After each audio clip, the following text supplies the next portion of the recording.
How can a city truly listen to the people who live there? Not just listen, but actually respond in a way that makes life better. Today, we're diving into how technology can make that happen. Welcome everyone to the 19th discussion of The Smart World Around Us, brought to you by Smart-EDU Hub. Our whole conversation today is inspired by a fascinating article called Developing a Better Interaction Between Citizens and the Municipality Study Case by Catalin Vrabie.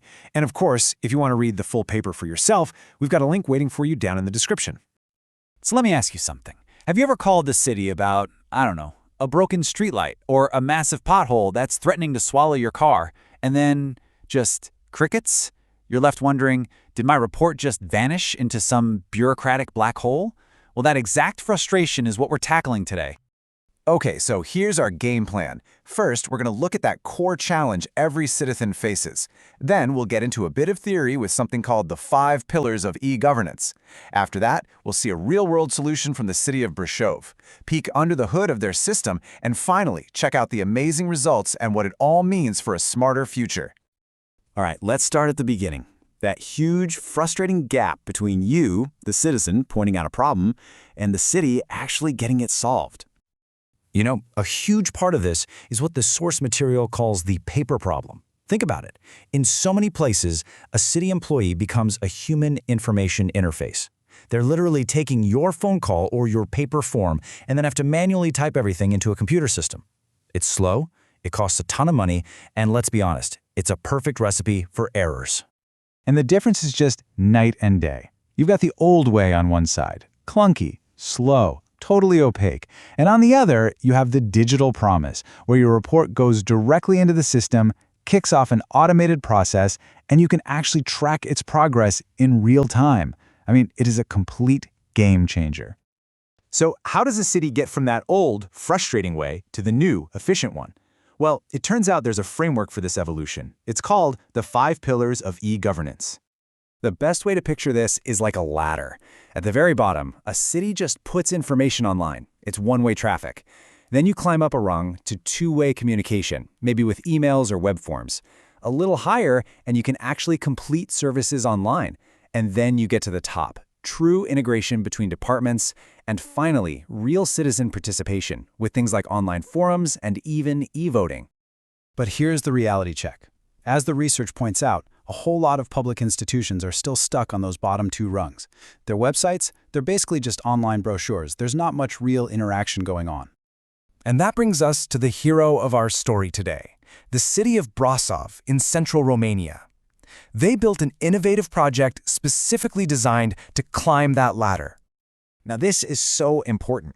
Brașov didn't just build another website. They created what they call an integrated technical dispatch. It's basically a central nervous system for the city.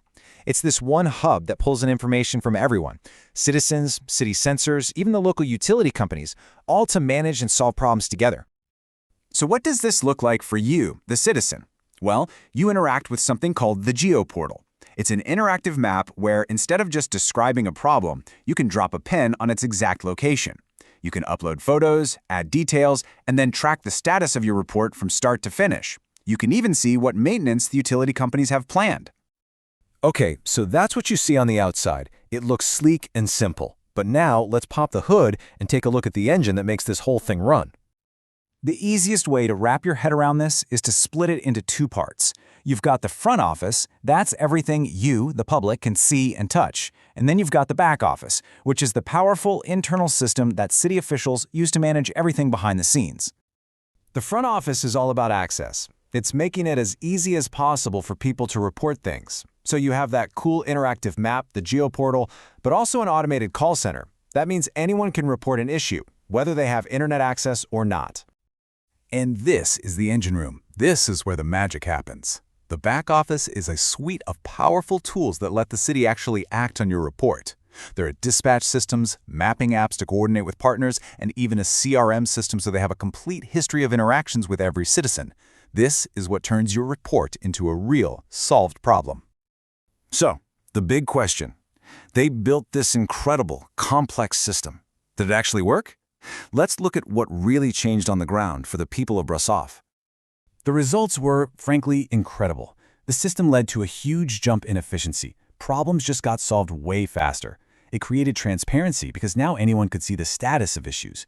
And all of this made the city government far, far more responsive to what its citizens actually needed. You know, the article itself sums it up perfectly. It calls the project a deep modification of the relation between the government and citizen, which went on to eliminate bureaucracy and just straight up increase the quality of public services. And really, the impact went so much deeper than just fixing things faster. It fundamentally changed the culture of the administration.